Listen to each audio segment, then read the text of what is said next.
जो लोग लड्डू गोपाल को भोग लगाते हैं, वस्त्र पहनाते हैं, स्नान करवाते हैं, क्या वो लोग ढोंग कर रहे हैं?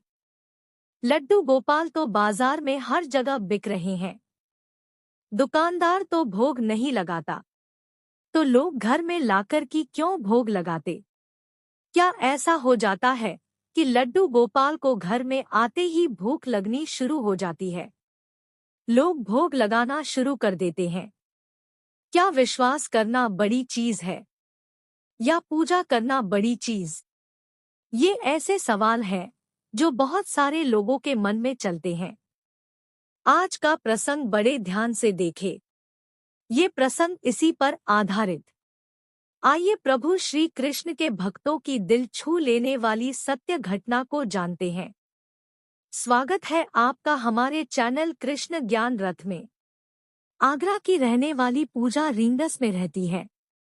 रींगस सीकर में है, जहां खाटू श्याम जी का मंदिर है। पूरे विश्व से लोग वहां आते हैं। पूजा का पहला बेटा हुआ। पुत्र का जन्म होते ही कुछ ही समय बाद पुत्र बैकुंठ धाम चला गया, दुनिया छोड़कर चला गया। एक माँ के लिए जिसने 9 महीने एक बच्चे को पेट में रखा हो, इससे बड़ा दुख कोई हो नहीं सकता कि वो आते ही दुनिया छोड़कर चला जाए। उसके बाद उस माँ की दुनिया वीरान हो जाती है, पागल हो जाती है। पूजा के साथ भी यही हुआ, उसकी जिंदगी वीरान हो गई। पागलपन आ गया था। क्या कर रही है समझ में कुछ नहीं आ रहा था। भगवान पर शुरू से विश्वास था, आस्था थी, प्रेम था, लेकिन पूजा पाठ नहीं करती थी। विश्वास बहुत था। हमेशा भगवान श्री कृष्ण को अपने पिता के रूप में देखती थी। अत्यंत विश्वास करने वाली थी, प्रेम करने वाली थी। मन में एक बात आई कि जिस हालात में मैं हूँ, इस हालात को मेरे ईश्वर के अलावा कौन समझेगा। तो जा करके लड्डू गोपाल ले आई। लड्डू गोपाल घर में आए। उनके वस्त्र अपने हाथों से बनाती, उनका श्रृंगार करती, परंतु भोग नहीं लगाती। भोग लगाना उसे लगता था ढोंग करते हैं लोग। भोग क्या भगवान प्राप्त करते हैं? पत्थर की मूर्ति है, पीतल की मूर्ति, ये क्या भोग खाती होगी? क्या भगवान भोजन खाते हैं? दूसरा, उसे ये भी लगता था कि जो सारी सृष्टि का रचयिता है, जो अनंत ब्रह्मांड का मालिक है, उसे मैं क्या दे सकती हूँ? मैं क्या भोग लगाऊंगी? इस सारी दुनिया को तो वो खाना खिलाता है, सारी दुनिया को तो वो भोजन देता है, तो मैं उसे कैसे भोजन कराऊंगी? तो इन दोनों भाव के बीच में फंसी थी, लेकिन विश्वास में कहीं भी कमी नहीं थी। विश्वास और प्रेम अत्यंत था। भगवान की पूजा नहीं करती थी, लेकिन विश्वास पूरा करती थी। मन ही मन बातें बहुत करती थी। पुत्र को गए 6 साल हो गए थे। 6 साल बाद एक बिटिया ने जन्म लिया। आज वो बिटिया 3 साल की है। वो बिटिया जैसे जैसे बड़ी होने लगी, बोलने लगी, तो बिटिया पूजा को बोलती कि कान्हा जी को भूख लगी है, खाना खिला दो। और पूजा उसकी बात को टाल देती। पूजा बोलती हाँ ठीक है। पूजा को यही लगता कि भगवान कहाँ खाना खाते हैं। सच तो ये है कि ईश्वर इंद्रियहीन है। हम उन्हें नहीं सुख दे सकते हैं, न दुख दे सकते हैं। सारा ब्रह्मांड उनका है। तेरा तुझको अर्पण क्या लागे मेरा।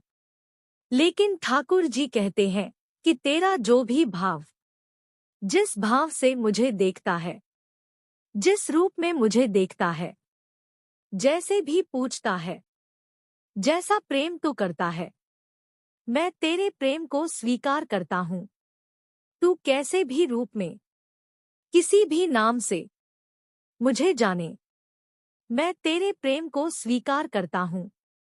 मैं तेरे भाव को स्वीकार करता हूँ, क्योंकि मैं तुझे अत्यंत प्रेम करता हूँ। तो पूजा को भी यही लगता था कि मैं क्या सुख दूंगी, भगवान कहते हैं कि ये जानते हुए भी कि मैं इंद्रियहीन हूँ, तुम ना मुझे सुख दे सकते हो ना दुख दे सकते हो, मैं इन सब से परे हूँ। उसके बाद भी यदि तुम मुझे वस्त्र धारण करवाते हो, मुझे भोग लगवाते हो, तो तुम्हें क्या लगता है कि तुम्हारे भोग की और तुम्हारे वस्त्रों की चिंता मुझे नहीं? ईश्वर हमसे अत्यंत प्रेम करते हैं। इन तीनों लोकों में सिर्फ एक ही है जो हमसे निस्वार्थ प्रेम करता है। वही ही है इस अनंत ब्रह्मांड में। सिर्फ एक ही है जो हमसे निस्वार्थ प्रेम करता है। वो ही ईश्वर है। वो मेरा था पर हमें नहीं दिखाई दिया। उसने सब कुछ दिया। उसे हमसे किसी चीज की चाहत नहीं है। किसी भी पिता को पुत्र से कोई चाहत नहीं होती, लेकिन पुत्र पिता के लिए कुछ करना चाहता है तो वो एक भाव प्रकट करता है, प्रेम दिखाता है, तो पिता को खुशी होती है, पिता को अच्छा महसूस होता है। बाइबल में एक बहुत सुंदर बात लिखी है। जीसस ने कहा था कि ईश्वर कहते हैं कि जब तुम्हारा पृथ्वी का पिता तुम्हें रोटी की जगह पत्थर नहीं दे सकता, तो मैं कैसे तुम्हारे साथ गलत होने दूंगा। मेरा ठाकुर ही सबका करता धरता है। जब उसने तुम्हें इस पृथ्वी पर ऐसा पिता दिया है जो तुम्हारी संपूर्ण आवश्यकताएं पूरी करे, तो वो तो ब्रह्मांड का मालिक है, सबकी आवश्यकताएं पूर्ण करता है। तो पूजा को लगा कि मैं क्या भोग लगाऊं, वो तो सबका दाता है। एक दिन हुआ यूं कि आगरा से फोन आया कि इनकी सासू माँ की तबीयत बहुत खराब है। इनको हड़बड़ी में आगरा जाना पड़ा।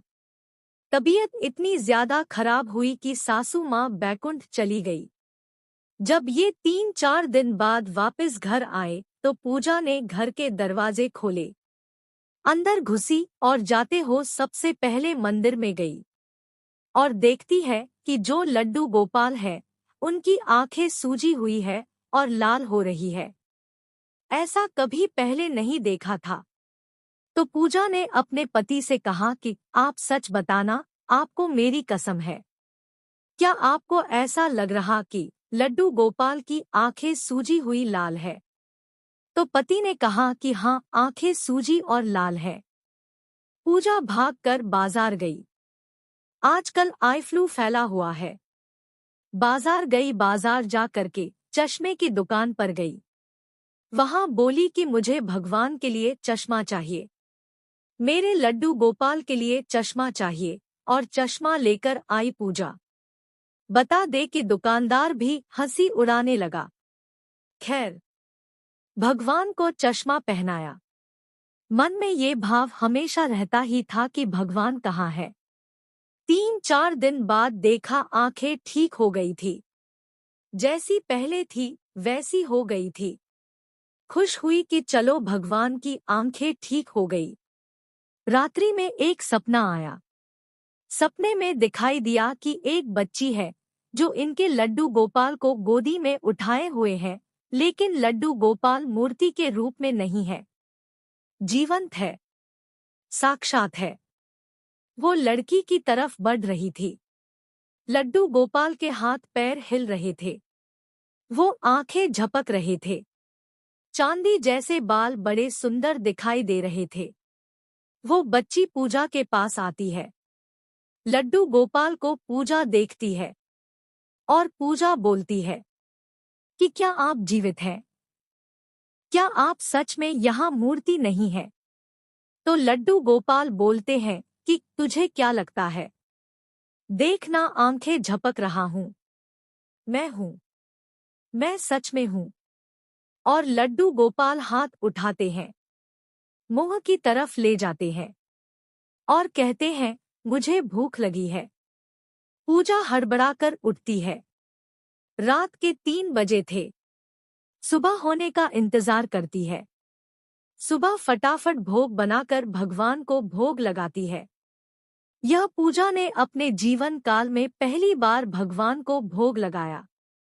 पूजा कहती है कि उस दिन के बाद से लेकर आज तक मुझे हर समय ऐसा लगता है कि मेरे बाल गोपाल मेरे ठाकुर मेरे साथ है। मैं उन्हें अपना बच्चा नहीं मानती, मैं अपना पिता मानती हूँ। मेरे सर्वेश्वर वही है, मेरे सब कुछ वही है। इस दौरान एक दिन हुआ यूं कि पूजा को जोत लगाने जाना था। अब उसने पूजा करनी शुरू कर दी थी, भोग लगाना शुरू कर दिया था, तो जोत लगाने जाना था। उसने सोचा कि थोड़ी देर बाद जाऊंगी। इतने में एक आवाज आई, पूजा पूजा। और पूजा को लगा कि पड़ोसी अंकल आवाज दे रहे हैं। बाहर जाकर देखा तो कोई नहीं था। पूजा ने पड़ोसी अंकल को फोन किया कि आपने आवाज दी थी क्या?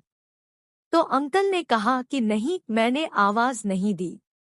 अंकल से बात करके मंदिर के पास गई, ये आवाज किसी और ने नहीं दी थी, पूजा के पिता स्वरूप ठाकुर जी ने दी थी। पूजा को हर पल एहसास होता है। पूजा कहती है कि मुझे लगता था कि सब लोग ढोंग करते हैं। मुझे लगता था कि मैं भोग लगाऊंगी तो लोग मजाक उड़ाएंगे। ये पत्थर की मूर्ति है, पीतल की मूर्ति है, कहाँ भोजन लेगी? लोग कुछ भी करते हैं। बहुत सारे किस्से सुन रखे हैं। दोस्तों, मैं आपको यकीन से कहती हूँ, आपके विश्वास से बड़ी कोई चीज नहीं। दुकानदार की दुकान पर वो लड्डू गोपाल पीतल के हो सकते हैं, पत्थर की मूर्ति हो सकती है, लेकिन जैसे ही वो आपके पास आते हैं, आप उन्हें निमंत्रण देते हैं, वो साक्षात वहां पर आपके साथ होते हैं। बहुत सारे लोगों ने यह सवाल भी पूछते हैं कि हम लड्डू गोपाल की प्राण प्रतिष्ठा कैसे करें? आपके ईश्वर आपके निमंत्रण का इंतजार करते हैं। आपका भाव आपका निमंत्रण उन्हें आमंत्रित करता है। प्रेम से जब बिठा कर ले आओगे, ठाकुर जी आ जाएंगे, क्योंकि वो आपके पास ही है। ठाकुर जी ने कहा है कि हर जीव के साथ मैं हर पल रहता हूँ। आपका विश्वास जब जागृत होगा, आप प्रेम से जब उन्हें आवाज देंगे, वो आपके साथ होंगे, क्योंकि वो तो आपके साथ है। अब भी क्या आपको दिखाई नहीं दे रहा? आपको लगता है कि वो नहीं है, पर उन्हें तो पता है कि आप है। वो तो हर समय साथ है। इसलिए विश्वास से प्रेम से उन्हें निमंत्रण दीजिए, वो आपके पास आ जाएंगे। वही तो प्राण है। हमें प्राण प्रतिष्ठा क्या करनी? ये अनंत ब्रह्मांड उन्हीं से तो चल रहा है। ये जो सांसें मैं ले रहा हूँ, आप ले रहे हैं। हम एक दूसरे से बात कर रहे हैं, आप मुझे सुन रहे हैं। ये कौन है? यह ही तो कृष्ण है। हम सबकी सांसें ही तो कृष्ण है। वही तो प्राण है अनंत ब्रह्मांड में। आप बस प्रेम और विश्वास बढ़ाइए। जो लोग पूजा नहीं कर पाते, पाठ नहीं कर पाते, उन लोगों से मैं एक बात कहूंगा, अपने विश्वास को कमजोर मत कीजिए। ईश्वर आपके साथ है। पूजा पाठ करने के लिए कोई निर्धारित स्थान नहीं होता। आपको लगता है कि कहीं आप हाथ नहीं धो सकते हैं, मुंह नहीं धो सकते हैं, तो यकीन मानिए आप खुली हवा में खड़े हो जाएं। हाथों को फैलाइए, आंखें बंद कीजिए, जो हवा चल रही है ईश्वर को स्पर्श करके आप तक आ रही है। इस हवा में ईश्वर है। आप सबसे पवित्र है। आप कहीं भी हो, हर समय पवित्र है। या आप ईश्वर का नाम अपनी जुबान पर लेते रहिए।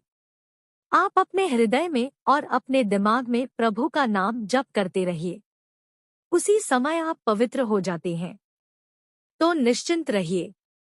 ईश्वर का नाम लेने के लिए कोई नियम नहीं है, और समय तो सबके पास 24 घंटे में 24 सेकंड भी बहुत है। अपने ईश्वर को दिल से पुकारो, वो आपको अपनी अनुभूति करवा देंगे कि मैं तेरे साथ हूँ। और जिसके साथ कृष्ण है, उसका विश्वास है, वो सच में कभी नहीं हारता, कभी अकेला नहीं रहता। दुनिया के सारे रिश्ते ईश्वर में ही संपूर्ण होते हैं। और जो मैंने आपको कहा था कि अनंत ब्रह्मांड में सिर्फ एक ही है जो निस्वार्थ आपसे प्रेम करता है, वही कृष्ण। पूजा का जो विश्वास था उस विश्वास के कारण पूजा को दर्शन हुए।